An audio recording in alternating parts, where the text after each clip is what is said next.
Assalamualaikum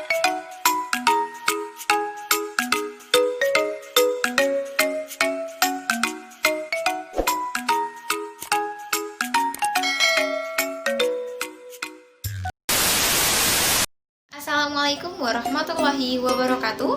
Halo teman-teman, kembali lagi dengan saya Winnie Ulfi Fadila, mahasiswi pendidikan guru sekolah dasar semester 3. Nah, di kesempatan kali ini saya akan mengajak teman-teman untuk membahas mengenai jenis-jenis data dan teknik pengumpulan data. Eits, tapi sebelum lanjut ke videonya, jangan lupa untuk like, comment, dan subscribe channel ini, serta nyalakan loncengnya agar teman-teman bisa mendapatkan notifikasi ketika ada video baru. And now, let's move on to the video.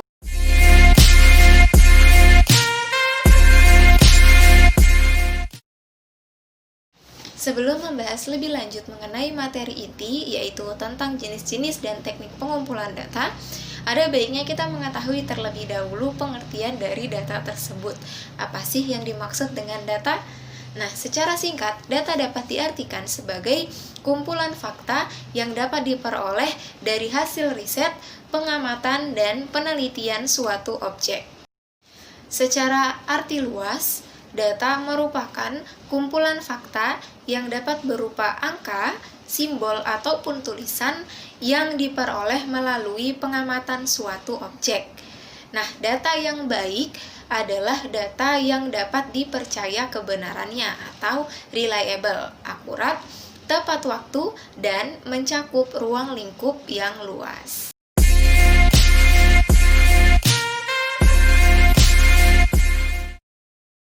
Selanjutnya yaitu jenis-jenis data. Nah, jenis-jenis data ini secara umum terbagi menjadi 4 macam, yaitu jenis-jenis data berdasarkan sifatnya, jenis-jenis data berdasarkan sumbernya, jenis-jenis data menurut cara memperolehnya, dan jenis-jenis data berdasarkan waktu pengumpulannya. Nah, mari kita bahas dan kita rincikan satu per satu. Yang pertama yaitu data berdasarkan sifatnya. Jenis data berdasarkan sifatnya terbagi menjadi 2, yaitu data kualitatif dan data kuantitatif. Data kualitatif adalah data deskriptif atau data yang tidak berbentuk angka. Biasanya, data kualitatif ini disajikan dalam bentuk verbal, simbol, ataupun gambar.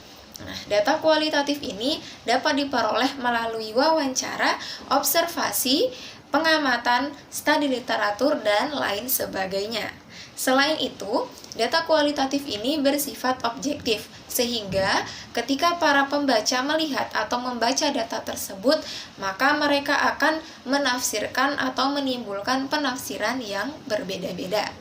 Salah satu contoh dari data kualitatif adalah data tentang kuesioner tingkat kepuasan pelayanan dalam sebuah rumah sakit atau contoh-contoh data kualitatif lainnya. Sedangkan data kuantitatif adalah data yang dinyatakan dalam bentuk angka yang diperoleh dari suatu pengamatan, pengukuran, atau observasi. Data kuantitatif ini dapat diperoleh dengan melakukan survei untuk mendapatkan hasil yang rigid berupa angka.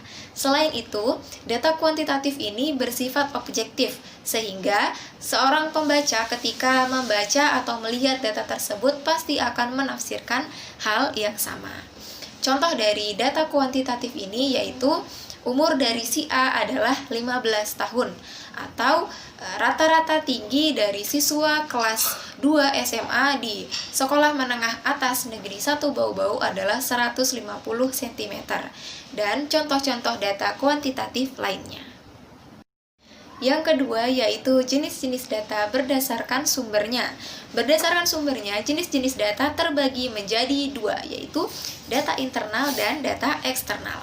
Data internal adalah data yang menjelaskan atau menggambarkan tentang situasi atau kondisi dalam suatu organisasi secara internal. Contoh dari data internal yaitu seperti data mahasiswa, data siswa, data guru, data pegawai, dan lain-lain sebagainya. Sedangkan data eksternal adalah data yang menggambarkan situasi atau kondisi di luar organisasi. Contohnya seperti data tentang kepuasan konsumen, data kependudukan, dan lain-lain sebagainya. Yang ketiga yaitu jenis-jenis data menurut cara memperolehnya. Menurut cara memperolehnya, jenis-jenis data ini terbagi menjadi dua, yaitu data primer dan data sekunder. Data primer adalah data yang diperoleh secara langsung dari objek penelitian oleh peneliti, baik itu perseorangan ataupun organisasi. Data yang dikumpulkan dapat berupa wawancara atau observasi. Salah satu contohnya dari data primer yaitu seperti hasil wawancara langsung terhadap pelanggan tentang kepuasan pelanggan pada suatu produk dan contoh-contoh lainnya. Sedangkan data sekunder adalah data yang tidak diperoleh secara langsung oleh pihak penelitian, melainkan dari data-data yang sudah ada yang dikumpulkan oleh pihak lain. Contohnya seperti data suatu penyakit yang dikumpulkan oleh WHO atau World Health Organization, atau contoh-contoh data lainnya. Selanjutnya yang keempat yaitu jenis-jenis data berdasarkan waktu pengumpulannya. Berdasarkan waktu pengumpulannya, jenis-jenis data terbagi menjadi dua, yaitu data cross-section dan data berkala atau data deret waktu time series. Data cross-section adalah data yang menunjukkan titik waktu atau periode tertentu. Contohnya seperti data pengangguran tahun 2015, data kematian tahun 2019, data keuangan perusahaan bulan Juli tahun 2018, atau contoh-contoh lainnya.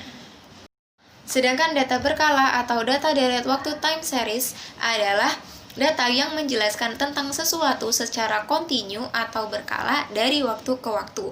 Contohnya seperti data tentang hasil pertanian dari bulan Juli sampai bulan Oktober tahun 2015.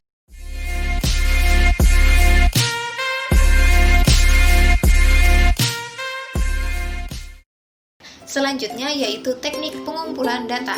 Secara umum, teknik pengumpulan data terbagi menjadi 4 macam, yaitu observasi atau pengamatan, kemudian kuesioner atau angket, lalu interview atau wawancara, dan dokumen. Yang pertama yaitu observasi atau pengamatan. Observasi atau pengamatan adalah teknik pengumpulan data yang dilakukan lewat pengamatan secara langsung, di mana peneliti melakukan pengamatan terhadap objek dengan menggunakan panca indera. Nah, pada pengumpulan datanya, peneliti dapat menggunakan rekaman atau catatan sebagai bantuan medianya. Yang kedua yaitu kuesioner atau angket. Angket atau Self-Administrated Questionnaire adalah teknik pengumpulan data di mana para peneliti mengirimkan daftar pertanyaan terhadap responden atau objek untuk diisi. Selanjutnya, yang ketiga ada interview atau wawancara. Interview atau wawancara adalah sesi tanya jawab secara tatap muka yang dilakukan oleh pewawancara atau peneliti terhadap responden atau informan untuk mendapatkan informasi yang sedang dibutuhkan. Yang terakhir, keempat, yaitu ada dokumen. Dokumen adalah catatan yang telah lalu yang dapat berupa tulisan, gambar, atau karya monumental yang didapat dari seseorang yang berhubungan dengan data yang sedang dibutuhkan. Nah, tulisan ini dapat berupa catatan harian, sejarah kehidupan atau life histories, biografi, dan lain sebagainya. Sedangkan gambar dapat berupa sketsa, CD, DVD, atau gambar-gambar lainnya. Nah, adapun karya monumental ini dapat berupa karya seni, karya lukis, prasasti, atau karya-karya monumental lainnya. Well done! Yeay! Itulah tadi teman-teman sedikit penjelasan dari saya mengenai jenis-jenis data dan teknik pengumpulan data. Semoga apa yang saya sampaikan dapat bermanfaat untuk kita semua. Apabila ada salah-salah kata, saya mohon maaf. Terima kasih banyak untuk partisipasi teman-teman sekalian. Wassalamualaikum warahmatullahi wabarakatuh. And see you on my next video. Bye-bye!